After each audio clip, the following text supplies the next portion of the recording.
մենք ունենք շատ հայտնի եկեղեցի 40 մանգած,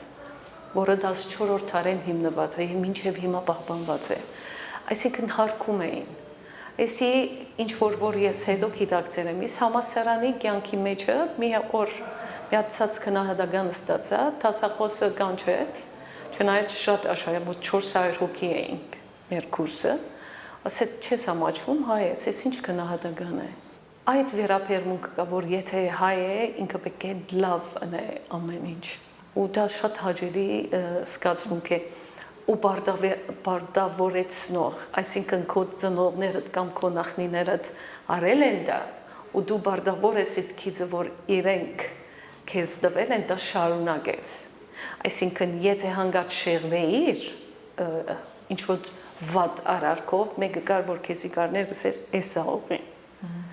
Պետք է այս ուղիով գնաս։ Մշակույթների խառնարանում ապրել ինչ որ բնավորության հատուկ ձևավորում է մարդու մեջ։ Ձեր կարծիքով եւ ձեր մեջ ինչ է ձևավորել։ Համ եւ հոց կուտա քեզի։ Եվ կդարբերվես անգախ քեզանից, հիմա ես իմ մեջ մի քիչ արաբական մշակույթը գա միջին արևելքի, իրենց քրագանչության սիրահար են, շատ խորուն քրագանչություն ունեն։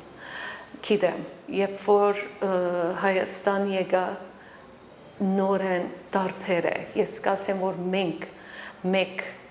ազգ ենք, բայց երկու դարբեր ժողովուրդներ ենք։